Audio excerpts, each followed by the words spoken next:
tuning in to the online broadcast network, AFTERBUZZ TV.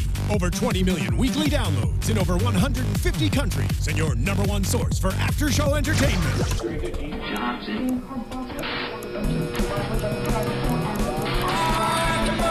AFTERBUZZ TV, the destination for TV superfans. Producing after shows for over 300 of your favorite TV shows, interviewing celebrities and showrunners, and bringing you behind-the-scenes exclusives. All thanks to E! Entertainment's Maria Menounos, producer Kevin Undergaro, and internet leader Akamai. Now, let the buzz begin! Hello, AfterBuzzers, and welcome to the after show for the Real Housewives of Beverly Hills. Tonight we'll be discussing everything surrounding episode 9 of season 5. I'm your host, Grant Rutter, and tonight with me for a fun show we have Megan Stecher and Fern Ronay. And we're listening to music from Beverly Hills Cop. We're setting the scene. We say it's from Revenge of the Nerds, but it's from both. I'm not sure. I haven't seen either, to be honest with you. Eddie Murphy's heyday. Yes. True. Well, this show could have been easily said that it was a boring, no-nothing show, but we are going to deliver a good show to you. There's lots to say. We're going to give our 2 cents on everything that did and didn't happen, and especially what's going to be coming up, because that's really what we have to look forward to. But in the meantime, in between time, let's talk about Brandi and Eddie and their saga of the child support and who can be on the reality show and who can't. It looks like Eddie wants to take some money from Brandi. What do you think? Are we interested anymore in this relationship? It's so weird because last week she was so awful. And this week I kind of felt bad for her, actually. I didn't think I could ever feel sympathy for her again after the wine incident heard around the world. But I don't know. This episode, I felt a little sorry for her. And the money, it was money he apparently overpaid. And she's like, you know what? He's not paying me anything to begin with. Now I have to give him money back. She just can't win, I feel like. I feel like this is just page 175 of their constant ongoing battles over money with the divorce. I guess because she started making money, now he's had his lawyers look into everything and say, oh, well, now I've paid you too much because now you make money. She sold a book, she's on the show. So it's just another saga. It keeps going on and on and on because she, in the public eye, says terrible things about him and his wife. So they do it back to her in a financial way. And I just think that's what's really going on here. Yeah, I think it was a great point when she brought up that she showed the check for $1,000. That really is embarrassing. He got 2 kids with her. You know what I mean? And he's supposedly a working actor, has a reality show / married to her. It's like as a provider, but as a provider, like that there's like no excuse for that, even if he wasn't married to her. Right. Come on, it's not like he's like broke like a joke. I did not watch the reality show that those 2 were on, but I'm sure they weren't living out of a 1-bedroom apartment in the valley. Right. I'm sure they had a nice house. Exactly. Brandi made a good point. He did the show. He made money from it. He can't claim he made 0 this year. So right. Well, here's the interesting thing is that he's saying he's making $0 right now because he currently does not have a job, which is BS because he got paid to do the reality show, and I'm sure his wife is sitting on a pretty chunk of change. And the fact that they're married now, like, wouldn't that be considered that they're giving Brandi child support? Because Leanne won't stop talking about how these kids are hers too, and that's a big point of contention with Brandi. So publicly, Leanne's constantly talking about the kids, and that really infuriates Brandi. If she's so into these stepchildren, shouldn't there not be a problem giving Brandi money to help raise them? You would think. Just saying. Good point. Right. So Brandi had a viewing party to see the show.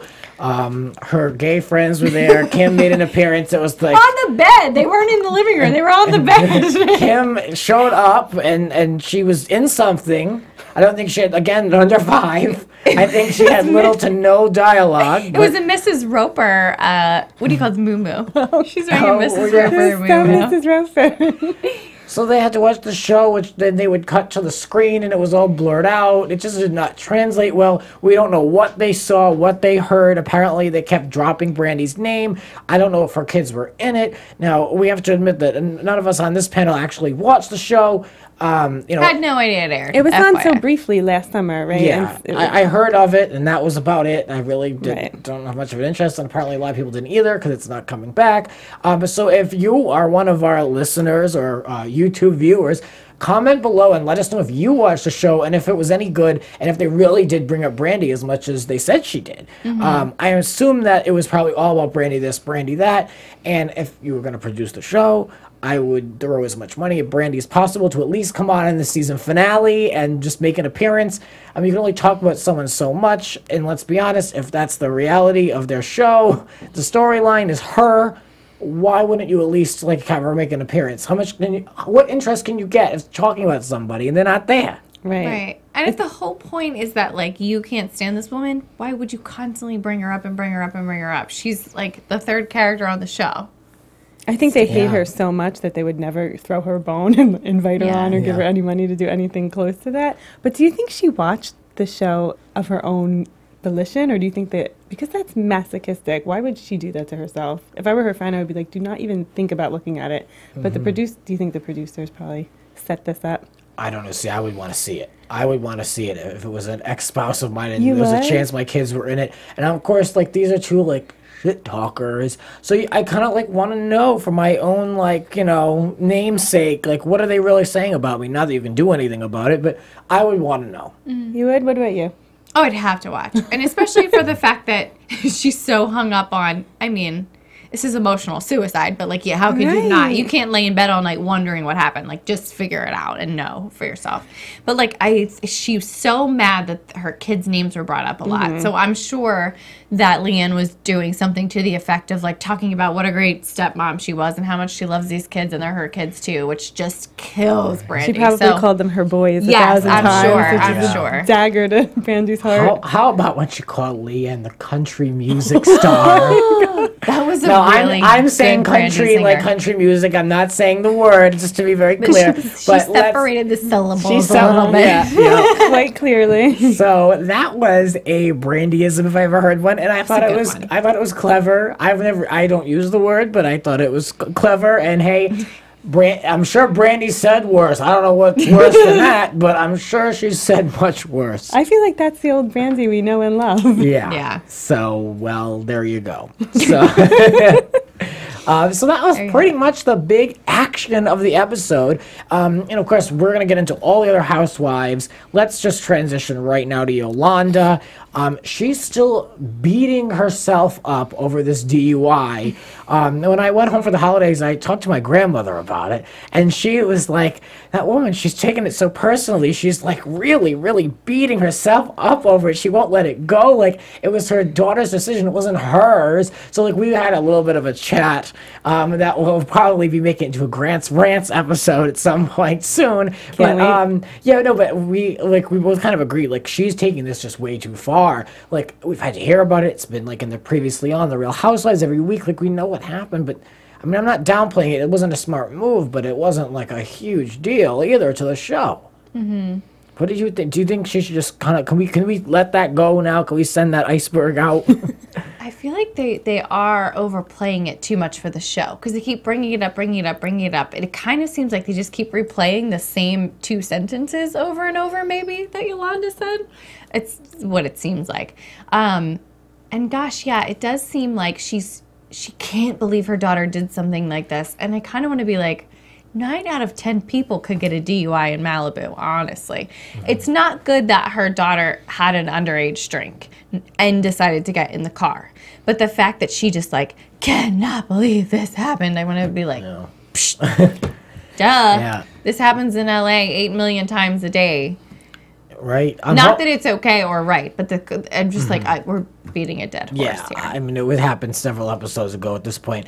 What do you think about the letter that her daughter wrote her?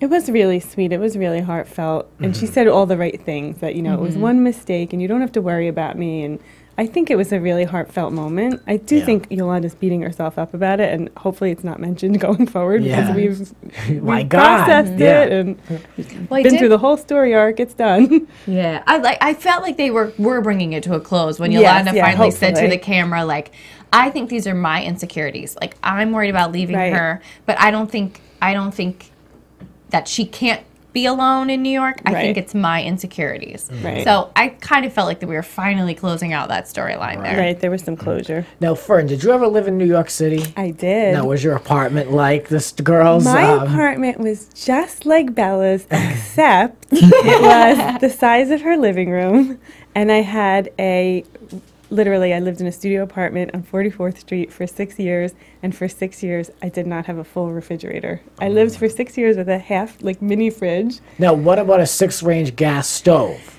Definitely did not have that, and I will tell you, Check, she's got it. I will tell you, Bella, you will never use it. You live in New York City, you will eat out every night. Yep, there you go. I mean, it looked like a great apartment, but it looked like a big sized place, even for LA standards. Never mind New York. That girl's lucky. She claims that she was going to have a roommate in a previous episode, but it didn't look like she was going to have one in this one. It No, didn't. I remember Yolanda saying something about her living alone, and I'm like, she's living alone? She's 17, and you just dropped her off in New York City in this apartment all alone?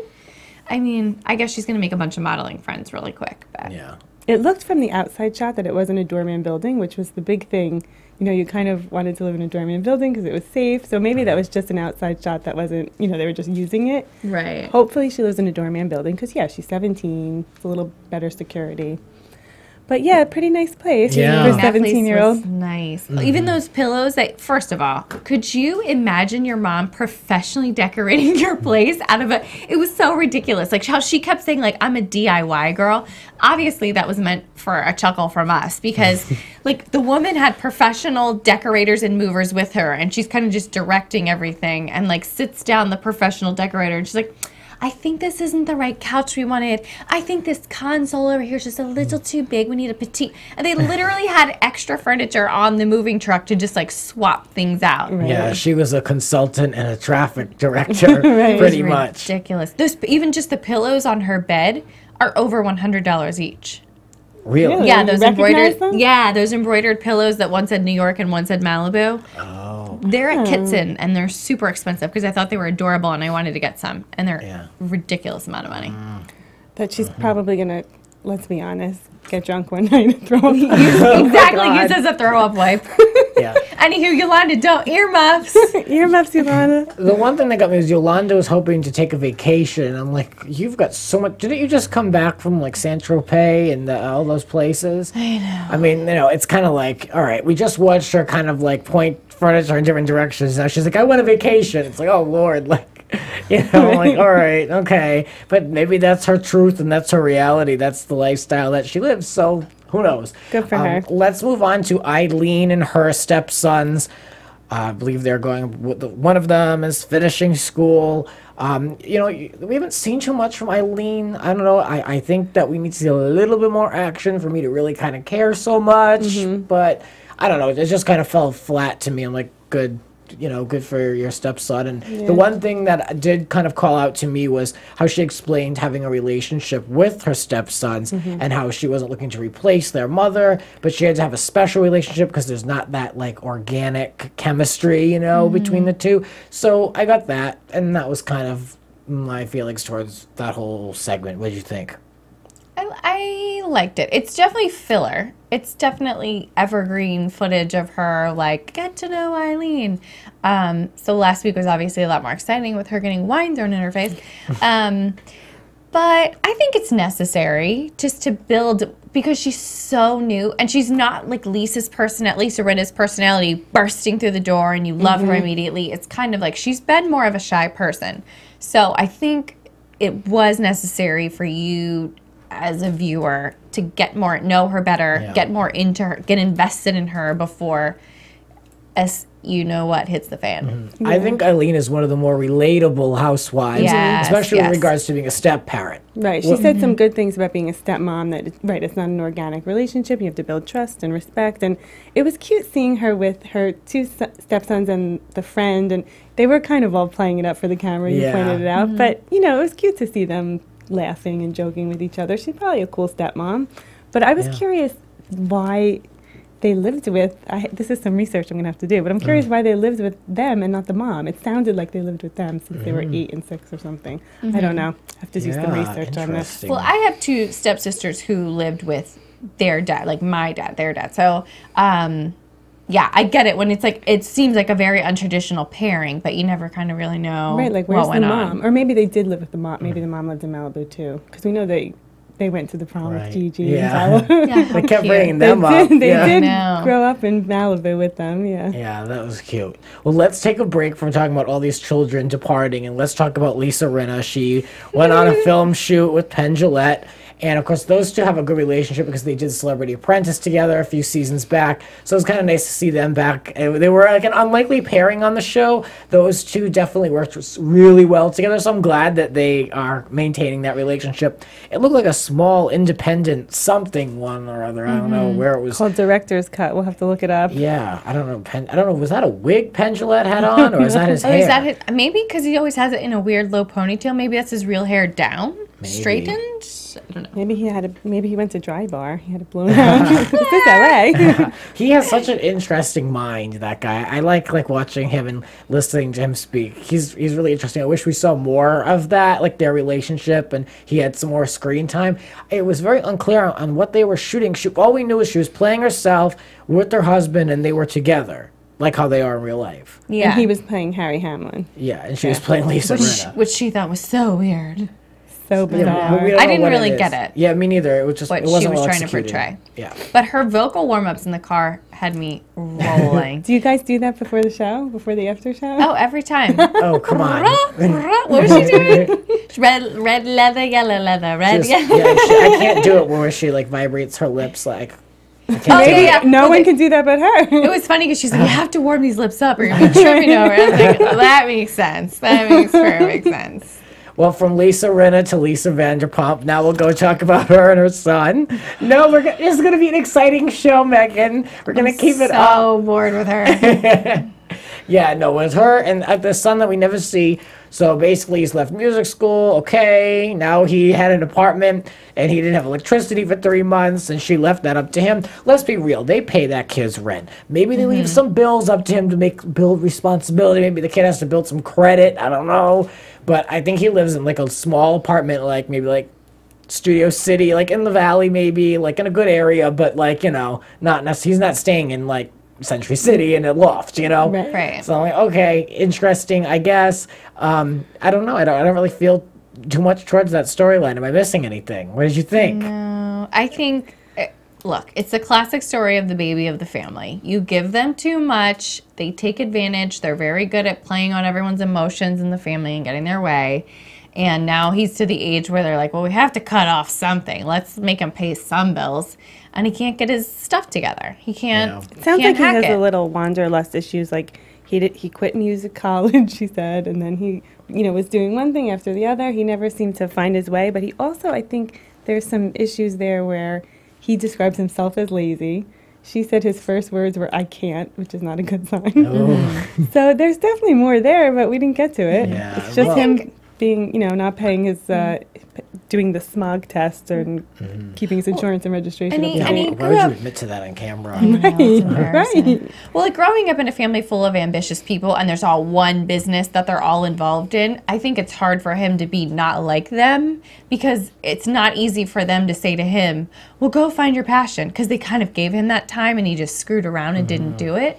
So, not coming from a regular middle class family where you have to find your own way and figure out what you want to do and there's no backup plan, like you're paying the bills no matter what. I think that's where everything's not connecting for him. See, I think it goes back to him just being adopted into a family with a biological daughter, older sister, and then being a new dynamic in a family that's been established, and also like the money factor, their socioeconomic status, and just where do I fit into all of this? I mean, I can't blame him for being a little lost, but he definitely has all the opportunities at his fingertips. I mean, he could pursue anything. Right. Anything. He just needs to find out what his passion is, and then he doesn't have to worry about money. Right. Yeah, I mean, his parents are so connected. And he could do anything. He could even do it overseas. I mean, it's like the Right, world is his yeah. oyster, especially in this city of Los Angeles. I mean, Lisa's everywhere. Everyone knows who LVP is at this point. Right. So He has no could really get excuses. hooked up. Yeah. Do we see him on Vanderpump Rules at all? Yes, just a little bit. He's not a character on there, but he's appeared like 2 or 3 different He's friends with little James, right? pop-ins. Yeah. He's friends with one of the main characters' boyfriends, who I don't want to say he's a secondary, but he's definitely not a primary. So he's not throwing down, like he's not in the middle of the circle of all this mess. He's popped in maybe 2 or 3 times a series, had like a line in the midst of everybody. Oh, a line. Okay. Hey, Max is moving on up. He got on the show. He got a line about 2 or 3 times. He's getting in there. He's weaseling in there. Family business. I groaned when I first saw Kyle having to pull more bags going on yet another trip this season. We thought she was going on vacation again. We all go, no. She's getting paid to go on vacation. I don't know where she's going. Where is she going? But she's headed off to Arizona, Tucson, as we saw with her daughter. And that was pretty much the majority of the episode, was setting this daughter off to college. There's so much that we can speak to with this, but having gone through it ourselves mostly. But what do we think of Kyle and her reaction? Was it over the top, or was it a mother's love? What do you think? Was it just too much? I felt it was over the top. I was watching it thinking, like, stop acting like something bad's happened. This is a good thing. And, you can cry tears. You can't help how you feel, but make it a positive. This is a good thing. And they were crying like something tragic happened. It was a little uncomfortable. But then I turned to Megan and she was emotional. I don't know what's wrong with me. This is the second time in 2 days that I had a few tears over a Bravo reality show. Like, that's embarrassing. Andy's doing his job. But I think it's sweet. I think I was starting to feel like we've been set up so much, seeing so many promos of Kyle's crying, and we were like, this is so over the top. Like, she should be very happy that her child actually did decide to go to college when you didn't, Kyle, and you have no idea how good it's going to be for her. And And then in the end, her reaction in the end, I thought was very appropriate. I thought she held it in as much as she could while they did say goodbye and hug the last time, and just let herself lose it after she left the room. And it wasn't, I thought she was going to be on the floor like hysterical, and it really wasn't that bad. No. I thought it was like, and then she hugged her husband and was like, we need to be happy for her. Let's be happy. All right, let's get it together. Right. Well, she said about her and Mauricio, she's like, we're sharing the pain together. I'm like, oh, that was dramatic. I think I was having emotions of, like, remembering my mom leaving me and thinking, like, oh my God, I can't believe they left me. I've never, what am I going to do? It lasted all of 10 minutes. But, like, remembering my mom crying and remembering me being like, what do I do? Oh my God. And I think I like got caught up and was like, It definitely made me remember my experience with like my father rented this van. I'm like, I'm not into that, but and they dropped me in front of my door after we finished the whole orientation and all that, and then it was like time to go. So like they pulled up in the van, and it was just like one of those like soap opera moments or like TV moments, where it's like, okay, you see that like they make a turn and you don't see the car anymore, and you're kind of like, okay, I don't know a soul in California at this point because I went to school in Orange County, but I had transferred there, which with these chicks, and on this show, it seems like they're all starting off going far. Like, I feel like New Yorkers always want to come out to the West Coast for something, or like go to like Arizona, Florida. But then it's a lot of California people who want to start off in New York, like her oldest daughter, Farrah. Yeah, and then they kind of make their way back. I did the opposite. I actually transferred from my home state out here, and then the rest is history. But then even when family comes to visit, it's still kind of, you can when they are off and you're there, you kind of have that moment again, a little bit of a reminder, I feel anyway, like, oh, I'm still doing it, I'm still here, like, independently. But it's a good thing, and it's such a good memory and a good process to go through in a way as an adult, and now's the time to do it. Right. So, I mean, it's like she's still here, she's healthy, she's thriving, she's still on the earth. You don't have to, it's okay to feel what you feel, but it's a good thing. She's not that far either. Right. And they have plenty of money. Where, I gotta have to think about, like, oh God, when am I gonna get back there to the East Coast? Like, I have to think about it. But they could just be like, I want to come home this weekend. And Mauricio, who's the biggest real estate agent on the whole doesn't even need to fly commercials. Yeah, the jet that they used. So, like, it's like, okay, I feel bad for you, but only so far. Only so much. And there's so much modern technology that we can all utilize nowadays, which we do. So it's like, and not only that, I feel like when you go to college, you have so many breaks to be able to come home. And especially not even being that far, they can come visit you. You can go there. I mean, let's be honest. There's probably a trip planned at the end of the month for one of Kyle's parties she's gonna have. Right, of course. Of course. I think I was having a problem with Kyle's dramatics of thinking that, like, her daughter wasn't prepared to be left. And it's like, Well, A, that's your fault, and B, you're giving your child no credit. She's 18 years old now. I'm pretty sure she can figure this stuff out on her own, and she doesn't have to feel sad about it. She can feel very proud of herself that, like, she figured out where the laundromat was and did her own laundry, and, like, oh, I made a friend today, and we went to the dining hall together, and I figured out where the student union was. Like, these are all things that are good for her and exciting. It's not like, I'm leaving my baby in New York City all alone. Like, no. She's at this super safe, ridiculously nice college campus. Calm down. And it seems like she adjusted. She fit right in right away. She lost her voice within days from sorority rush. How long did they stay that she was already rushing a sorority while they were still there? Is what I'm like. I just remember my parents came for a few hours. We dropped off all my junk in the room, and they said goodbye, gave me a pat on the butt. And they, you know, it's like, bye. 3 hours later, bye. She'll be fine. If you join a sorority, you're fine. You're fine. Yeah. Not worried for her. No. So, yeah. I'm sure everybody wanted her too, because she's the daughter of a Bravo celebrity. Like, everyone's trying to rush her. Right. So other than Kim and Brandi, none of the other housewives really had an overlap or shared scenes. And then, Megan, you mentioned an interesting point. You seem to think this was like a reset, this whole season in general. So let's chat about that a little bit, since it's kind of like, you know, we had one commenter last week who thought it was like such a boring season, and other people are really into it. Now, this episode was definitely not the most exciting, but we're rebuilding this franchise. So that's my perspective. I think that they're just like starting from scratch again, because it was such a potentially great franchise, and now we need to rebuild it back up, but it's a little slow. Do you feel the same? Yeah, I mean, we were all looking at each other saying, like, God, nothing's happening. And it hit me. I'm like, this is Orange County season 1 all over again. Yeah. Remember when everyone, like, they had definite relationships with each other, and they were neighbors, and they were friends, and they all really hung out together, and we saw their real lives before everything got crazy. We saw their real lives, and all their kids were the same age, and they were all in it. The kids were all in it and had their own storylines.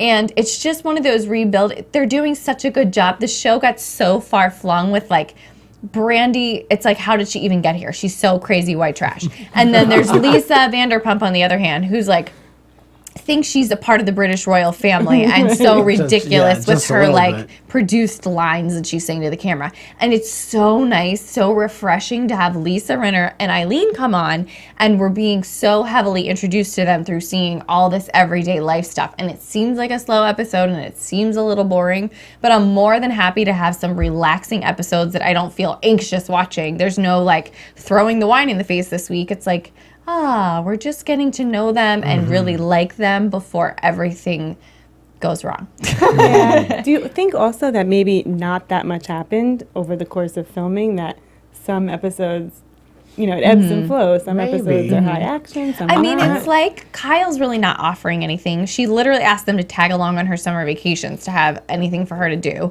Kim's not there. Not Kim's, even on the show. Kim's an under 5, as we keep saying.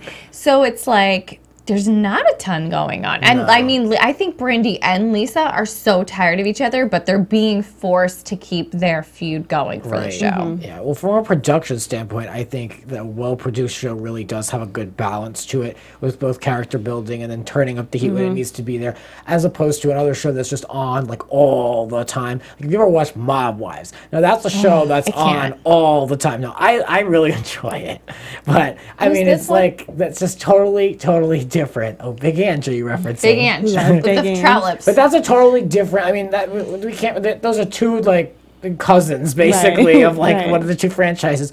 But it's just, like, I don't know, to me, it's just very well produced to see a mix. You know, of course, I love, you know, the more shade, the better, but, you know, it's okay to, like, take a break, because last season was just so produced and just way too much with, like, that was, like, nothing going on, but them making it seem like everything was going on, and there was no substance. So, you know, overall, it's a good thing. Let's transition to some news and gossip. AfterBuzz TV News. Fern, I understand you and I were watching the Today Show this morning. And Miss Lisa Rinna was on, and she was asked why she would even sign up for the Housewives, and she said that she was looking for something risky, outrageous, and that she put it out into the universe, and it came back to her, which I believe in that too, Lisa, which is why you should come on the show. Oh, definitely. Lisa. Bring, hello. My fellow spiritualista. Yes. And then I liked, too, that she said, well, didn't she say that her husband said, if you do Real Housewives, do not engage in social media. That's my one rule. And she said it's been difficult. And we know she has engaged in social media because she responded to me on Twitter, Facebook, and Instagram, right? You thought of me when she exactly. said that, right? I did, yes. So I was like, so someone's not listening to her husband because she was talking with Fern last week.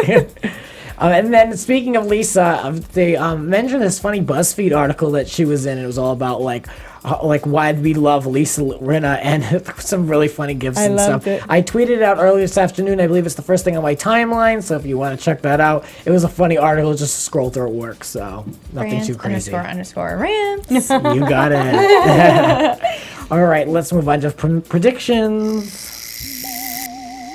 And now, your AfterBuzz TV predictions.